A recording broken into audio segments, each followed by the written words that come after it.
incidences that we talk about where people did some stupid stuff to expose they weren't who they thought they were.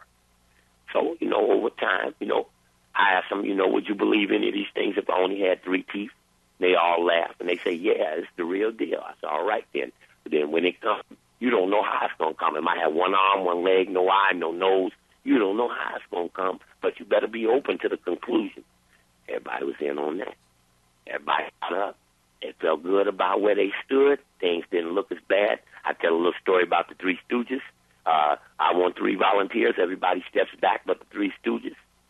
And I said, you see, you can end up in the front by just holding your position, hold your spot. So everybody was in on holding their spot. I asked, how do you move 70,000 people from one end of St. Louis to downtown without being picked up on a camera? That's an exercise. They got to walk the streets. They got to know where the cameras are. They got to know how they can move without being seen. And this is an exercise, and they got to know how to do it, and then they got to time how they do it. 70, 80,000 people moving at once without being picked up on the camera. So they learn. We talk about barcodes and the beast and the rise of the Antichrist. We talk about the Ashkenazi Jewish people, which I say the Antichrist will rise from amongst them. We talked about the election in Israel going on now. I also was emphatic. I say Israel got false love. Israel got false love. They force people to love it. It will fall. Fakeness falls.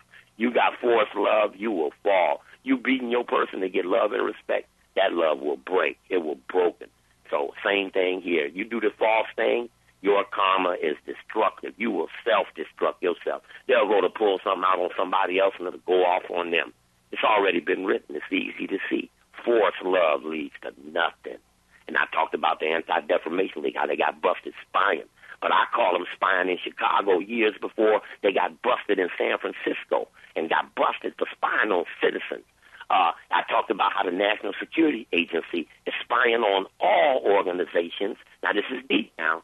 They went out and spied on every single organization.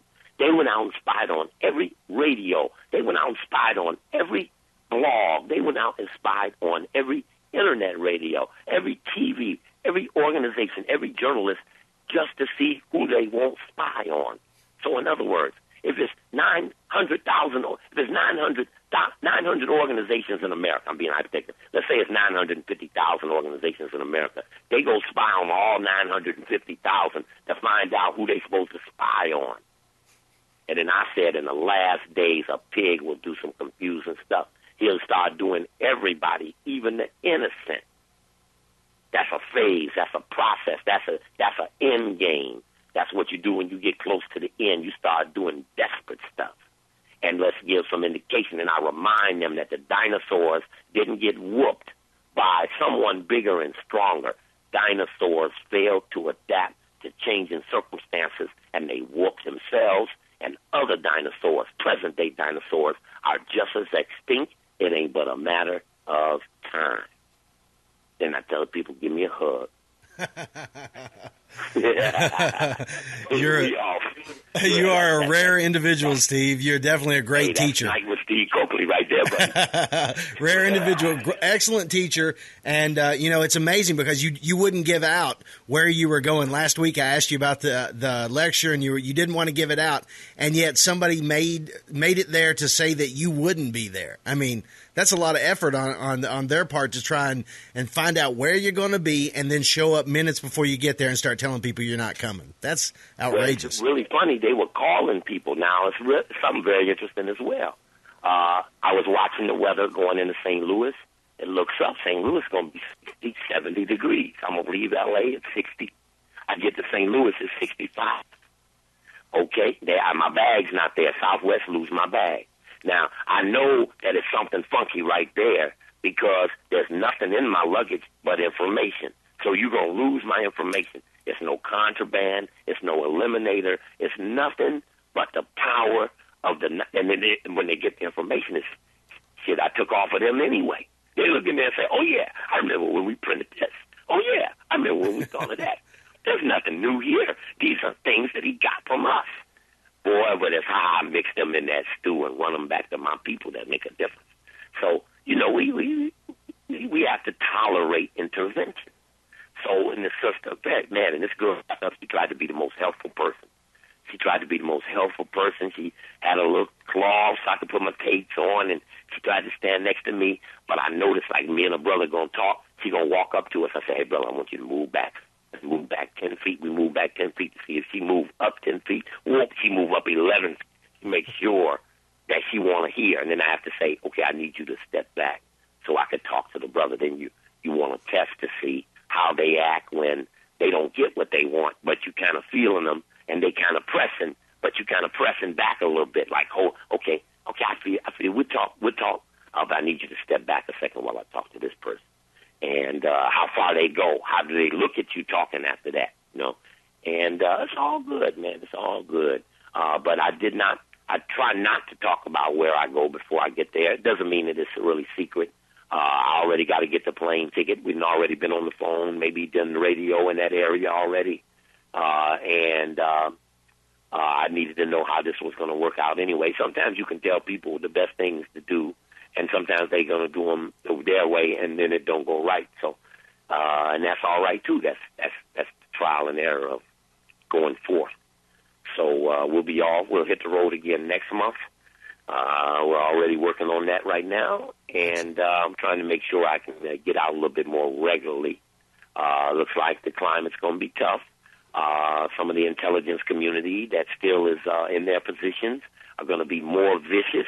They're going to want to piss off friends of this president to force him to look carefully at the intelligence community. They're going to do some things. They're going to, as we would say, show their asses. They're going to do that because but we're going to talk about. I really would have talked about probably next week. We'll talk about the intelligence community and some things about the intelligence community, like where the various headquarters are, how you can look up at some of the installations that buildings are available, visual to the public. I remember years ago there was a guy, John Pike, who had scientific something site where he's looking at CIA installations and all of that. And then I saw he also got big money from the Rockefellers, too. And that's where it gets confusing, where people are financing things about themselves that seem logical, or people look like they're anti-something, but they're financed by the same people of the something that they appear to be anti. So we have to keep close tabs on that. And there are things about the intelligence community, locations, their privatization of outsourcing of intelligence activity that needs deep examination by us, the victims. We have to give deep examination to these transformations that happened under the Bush administration, especially after 9/11. A lot of strange things happened. And let's see here if I find some glasses. I talk about them in the books and information. We always, today's Lincoln's 200th birthday. That's right. We always talk about how the penny and Lincoln's head is turned opposite the nickel, the dime, the quarter. I think John Kennedy's head is turned the same way as Lincoln's is, but we teach a little bit about that. And I was just looking at some stuff earlier. I was looking through this book. I would say for next week, if everybody could get into the book Spies for Hire, The Secret World of Intelligence Outsourcing by Tim Shorrock, Shorrock,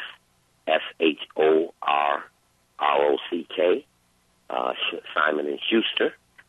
See, it gets like that. Here's a book revealing something, but Simon and Schuster is a part of that same thing, too.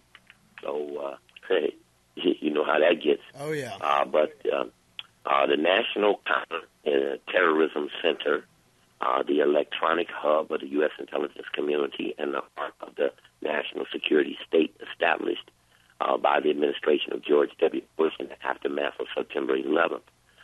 Since opening its doors in 2005, the National Counterterrorism Center has been the government's central collection point for monitoring global threats to national security. Its analysts have at their disposal more than 30 separate government computer networks, each carrying more than 80 unique sources of data. As they go about their task, they draw on human intelligence from the Central Intelligence Agency, communication intercepts